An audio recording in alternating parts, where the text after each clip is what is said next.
এটা বন্ধ কোঠাত এটাত মহিলা এগৰাকীক এনেকৈ যুৱতী এগৰাকীক এনেকৈ অত্যাচাৰ কৰাটো কোনোপধ্যেই গ্ৰহণযোগ্য নহয়। এজন আইনৰ ছাত্ৰ হিচাপে মই দেখি মোৰ সঁচাকৈ মোক বহুত বেয়া লাগিছে। তেখেতে যেনেকৈ লাইভত একেনে হুকা টানিব, ড্ৰিংকছ কৰিব, চিগাৰেট টানিব, টানি মানে কি নিউ জেনেৰেশ্যনটো কি ফালে কি শিক্ষা দি আছে, এনেকৈ শিক্ষা দিয়াটো কিমান উচিত ভাবক।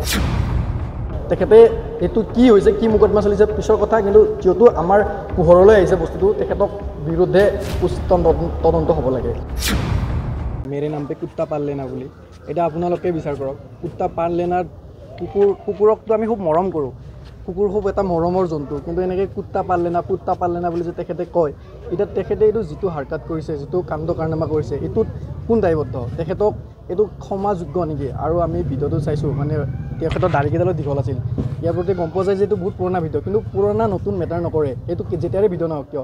কিন্তু সেনেকৈ এটা বন্ধ কোঠাত এটাত মহিলা এগৰাকীক এনেকৈ যুৱতী এগৰাকীক এনেকৈ অত্যাচাৰ কৰাটো কোনোপধ্যেই গ্ৰহণযোগ্য নহয়। আৰু এজন আইনৰ ছাত্ৰ হিচাপে মই দেখি মোৰ সঁচাকৈ মোক বহুত বেয়া লাগিছে, কাৰণ এনেকৈ ধৰণত যিটো কাণ্ড কাৰনামা তেখেতে কৰিছে, এইটো সঁচাই গৰিহণা প্ৰাপ্য।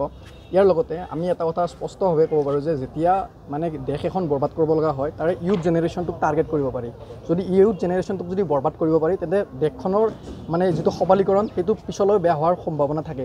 এতিয়া ভিক্টৰ দাসে যিহেতু তেখেত এজন শিক্ষাগুৰু হিচাপে এটা ইমান সন্মানীয় পদবীত, ইমান এটা সন্মানীয় ব্যক্তি, যিহেতু তেখেতে শিক্ষাগুৰু আৰু অনলাইন মাধ্যমেৰে ইউটিউবত লাইভ আহি তেখেতে শিক্ষা প্ৰদান কৰে, ADRE প্ৰিপেৰেশ্যন কৰে, APSC প্ৰিপেৰেশ্যন কৰে, তেনেকুৱা এজন শিক্ষাগুৰু হৈ কিনে আজি এনেকুৱা এটা কাম কৰিছে। আৰু ছাত্ৰ সমাজৰ ফালৰ পৰা মই মানে এইটো ক্ষেত্ৰত মানে ব্যক্তিগতভাৱে খুব মোৰ বেয়া লাগিছে। তেখেতে এইটো কাম একদম ভুল কৰিছে। তাৰোপৰি তেখেতে যেনেকৈ লাইভত একেনে হুকা টানিব, ড্ৰিংকছ কৰিব, চিগাৰেট টানিব, টানি মানে কি নিউ জেনেৰেশ্যনটো কি ফালে কি শিক্ষা দি আছে, এনেকৈ শিক্ষা দিয়াটো কিমান উচিত ভাবক। কাৰণ চাওক, আজিকালি যিটো জেনেৰেশ্যন, সিহঁতে মানে ঘপককৈ যিটো দেখি সেইটোৰ প্ৰতি ইনফ্লুৱেঞ্চ হৈ যায়, অন্ধভক্ত হৈ যায়। এতিয়া ভিক্টৰ সেনা মাৰি যিটো কিছুমানে অন্ধভক্ত হৈ যাব পাৰে।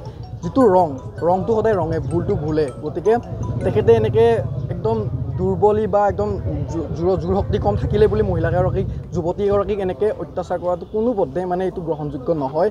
তেখেতে এইটো কি হৈছে, কি মোকদমা চলিছে পিছৰ কথা, কিন্তু যিহেতু আমাৰ পোহৰলৈ আহিছে বস্তুটো, তেখেতক বিৰুদ্ধে উচিত তদন্ত হ'ব লাগে। আগৰ পৰা কিবা ক্ষোভ আছিল নেকি ভিক্টৰ দাসৰ প্ৰতি? তেনেকুৱা ব্যক্তিগতভাৱে কোনো ক্ষোভ নাই, কিন্তু মই কেতিয়াবা ধৰক এতিয়া আমিও প্ৰিপেৰেশ্যন কৰিছোঁ, পঢ়া শুনা কৰিছোঁ, কেতিয়াবা মানে এনেকৈ অনলাইন আহিলে দেখোঁ তেওঁ পূৰা হুকা টানি মানে শ্লেং অশ্লীল শব্দ পঢ়ি শুনাইছে। মোৰ নিৰ্দিষ্টভাৱে ব্যক্তিগতভাৱে তেখেতৰ লগত কোনো ক্ষোভ নাই, কিন্তু তেখেতে যেনেকৈ ইউথটোক টাৰ্গেট কৰি আছে, এইটো কোনটো ফালে মানে নিয়োগ কৰি আছে, কোনটো ফালে ইউথ জেনেৰেশ্যনটোক নি আছে, এনেকৈ কি শিক্ষা দি আছে?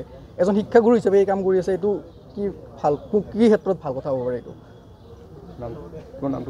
নমস্কাৰ, মোৰ নাম বিশ্বজিত দাস। মই বৰ্তমান গুৱাহাটী বিশ্ববিদ্যালয় আইন মহাবিদ্যালয়ত মই দ্বিতীয় ষাণ্মাসিকৰ এজন ছাত্ৰ, আইনৰ ছাত্ৰ।